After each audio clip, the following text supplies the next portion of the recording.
আজকে একটা ইউনিক খাবার নিয়ে এসেছি আপনাদের মাঝে। খাবারটা তৈরি করে আমি খেয়েছি, আমার তো ভালো লেগেছে, তাই আপনাদের সাথে শেয়ার করতে চলে এসেছি। হ্যালো এভরিওয়ান, আসসালামু আলাইকুম। আশা করি সবাই ভালো আছেন, আল্লাহর রহমতে আমিও অনেক ভালো আছি। আমি মারিয়াম ইসলামের মা চলে আসলাম ছোট্ট একটা মিনি ব্লগ নিয়ে। ভর্তার রেসিপি, টক ঝাল মিষ্টি। আপনারা অলরেডি বুঝিয়ে ফেলেছেন কিসের ভর্তা করব। তো অনেকে এই জিনিসটার সাথে পরিচিত আছেন, অনেকে পরিচিত নাই। ডাব মাখা, এটা অনেকে খেয়েছেন, অনেকে খান নাই। যারা খান নাই তারা কিভাবে তৈরি করে খাবেন তাদের জন্য ভিডিওটা গুরুত্বপূর্ণ।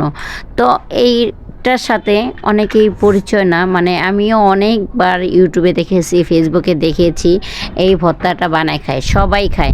তো আমি অনেকবার ট্রাই করব করে ট্রাই করি নাই। তো আজকে দেখি আপনার ভাইয়া ডাব নিয়ে এসেছে বাচ্চাদের জন্য 3টা। তো এই ডাবটা অনেক কচি ছিল, মানে অনেক নরম। তো মনে করলাম যে যাক, তো এবারকার ট্রাই করে দেখি এই ভর্তাটা খেয়ে কেমন লাগে। তো যে কথা সেই কাজ, পরে কেটে নিলাম।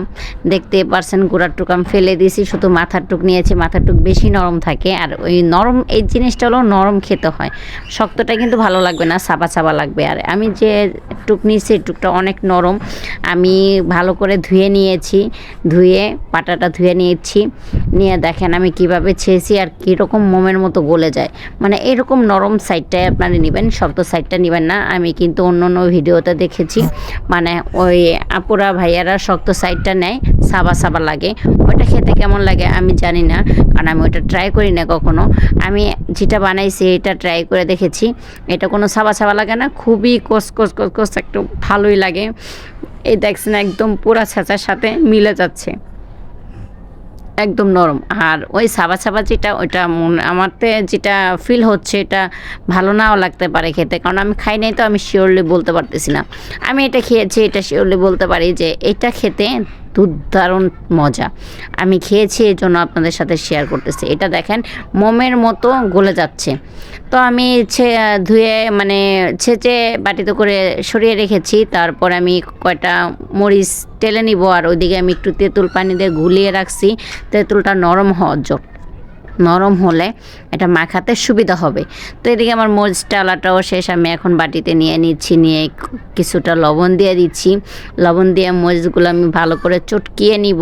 চটকিয়ে এটার মধ্যে আমি দিয়ে দিব তেঁতুলটা দিয়ে ভালো করে তেঁতুলটাও আমি চটকিয়ে নিব।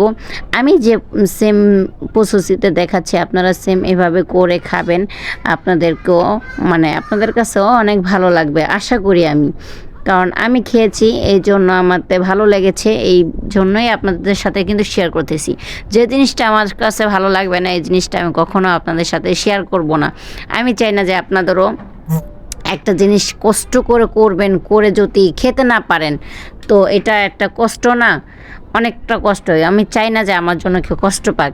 তো আমার তো যে জিনিসটাই ভালো লাগে আমি ওই জিনিসটাই শেয়ার করার চেষ্টা করি আপনাদের মাঝে।